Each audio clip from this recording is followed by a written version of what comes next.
The Rockets may be stuck in an impossible position after a brutal beginning to the season. The Houston Rockets are off to a nightmare start in the 2025-26 NBA season, and through just 2 games, their flaws are already glaringly obvious. After an offseason filled with optimism, fueled by the blockbuster acquisition of Kevin Durant, Houston's season has begun in chaos and frustration. The team sits at 0-2, and the problems that have surfaced aren't the kind that disappear overnight. The Rockets are too slow, and they lack a true point guard, 2 issues that, while seemingly simple, are deeply intertwined and difficult to fix. The Rockets were hoping their unique mix of size, youth, and experience could overwhelm teams, but so far, it has only exposed their limitations. Let's break down the key problems that have left Houston in this precarious early season position. Rockets need to change the starting lineup. The most glaring issue through the opening stretch is the starting lineup. Houston's double big formation, which dominated opponents last season, no longer works. It's not just that other teams have adjusted, it's that the modern NBA is faster, smaller, and more perimeter-driven than ever. When the Rockets start Steven Adams alongside Alperen Sengun, the results have been sluggish, predictable, and costly. Opponents are exploiting their lack of speed in transition and targeting Adams in pick-and-rolls. The scouting report is out, and it's working. To fix this, the Rockets need to modernize their lineup immediately. The logical adjustment would be to start Sengun at center and Jabari Smith Jr. at power forward, giving Houston better spacing and mobility. Alongside Kevin Durant, Josh Okogie, and Amen Thompson, this lineup balances size with athleticism and shooting. Once Dorian Finney-Smith returns from injury, he's expected to replace Okogie, adding another versatile defender who can hit open threes. That lineup gives the Rockets more balance and allows Durant and Sengun to operate freely without being bogged down by redundant size.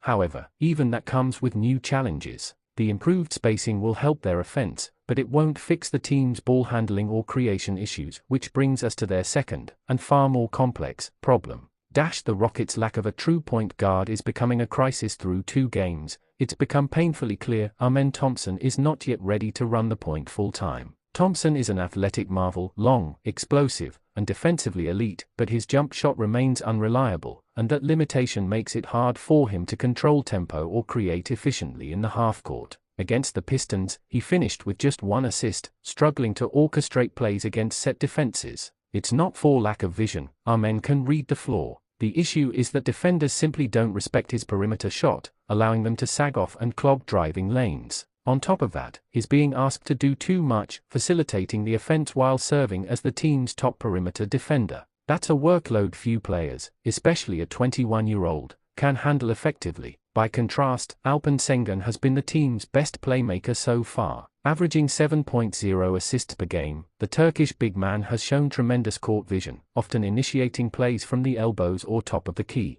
But relying on your center as your primary creator has its limits. It slows the game, constrains spacing, and makes the offense predictable. Sengun can keep the Rockets' offense afloat, but he's not a long-term solution at point. Reed Shepard's development is a key variable, but time isn't on Houston's side. Houston's other young guard, Reed Shepard, was seen as a possible fix. The rookie out of Kentucky entered the league with a reputation for elite shooting, high IQ, and unselfish playmaking, but like Thompson, is still finding his footing against NBA-level defenses. Shepard's adjustment period may take time, and that's a luxury the Rockets don't have. Ideally, he could grow into the role of second-unit floor general by mid-season, but the early struggles suggest that development curve might take longer. If Shepard can't stabilize the bench offense soon, Houston's scoring droughts will continue. Right now, too much of the offensive burden falls on Durant and Sengun, forcing them to create in isolation, which makes the team easier to defend.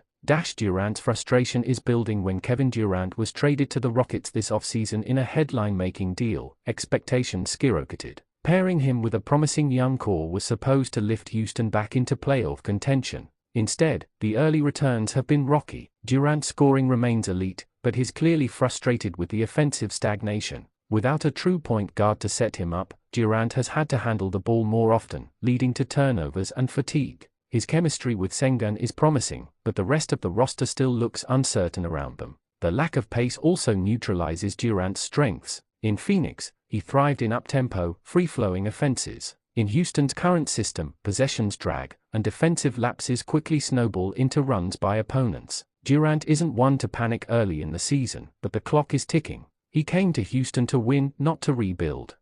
Possible adjustments on the horizon. There's no simple fix for Houston's current mess, but there are several realistic paths forward. 1. Short-term fix: embrace small ball lineups. Snyder's Rockets have the personnel to play faster, sliding Jabari Smith Jr. to center in stretches and surrounding him with shooters like Durant, Okogie, and Jalen Green could inject life into the offense. It sacrifices rebounding but boosts tempo and spacing. 2. Long-term solution: acquire a veteran point guard. Eventually, the Rockets may need to make a trade. Veteran point guards like Tyus Jones, Malcolm Brogdon, or Monte Morris could stabilize the offense and reduce the load on Amen Thompson. The problem is that most trade restrictions from the off-season deals mean Houston must wait until mid-December before making meaningful moves. 3. Development focus: trust the young guards. The coaching staff may simply have to weather the storm. Giving Thompson and Shepherd consistent minutes will lead to early mistakes, but it's also how they'll grow. If the Rockets can stay competitive through the first quarter of the season, their patience could pay off later.